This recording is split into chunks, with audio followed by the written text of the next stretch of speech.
ان کے بھی ہم مشکور ہیں کہ ایک پسے ہوئے مظلوم عوام کے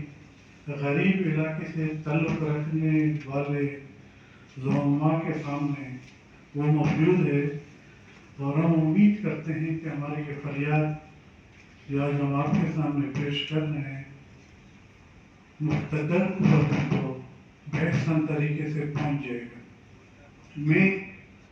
مجمع میں ایک شخصیت کا مشکور ہوں، لیکن میں آج اس مجمع میں بڑا قابل احترام ایک شخصیت فرحت اللہ بابر صاحب کا بھی مشکور ہوں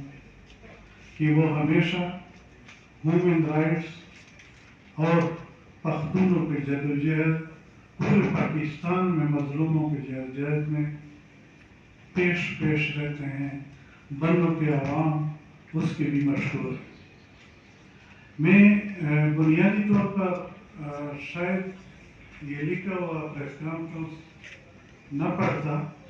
لیکن چونکہ ہمارے اکابرین نے ایک چیز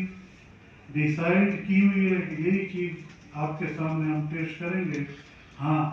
سوالات جوابات میں جو سوال جواب آپ کریں گے تو اس کا جواب ہم دینے کے پابند ہوں گے اور کوشش کریں گے۔ میں سب سے پہلے ایک چیز واضح کرنا چاہتا ہوں کہ یہ ملک ہمارا ہے، یہ ملک ہم عوام نے بنایا ہے،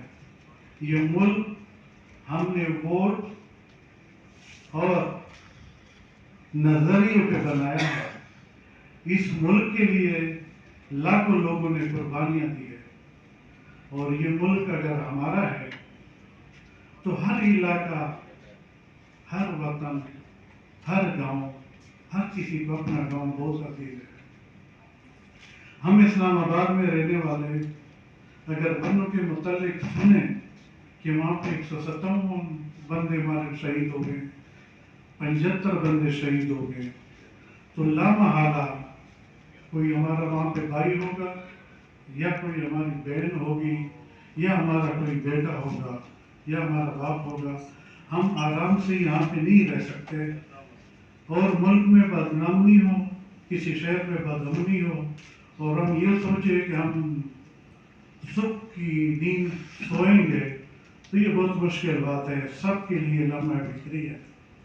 میں سب سے پہلے جرمنی میں پاکستانی جھنڈے کو جلانا،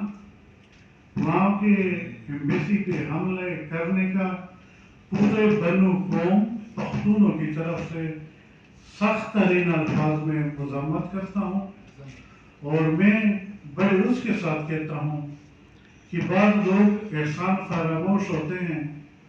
آج بھی پختونوں کے کندھوں پہ لاکھوں کی تعداد میں اس علاقے کے لوگ ہیں جو ہمارے اکانومی پہ، جو ہمارے کلچر پہ اثر انداز ہو رہے ہیں، اور ہم اس کو بغیر کسی اس کے برداشت کر رہے ہیں۔ ہم پرزور الفاظ میں مذمت کرتے ہیں۔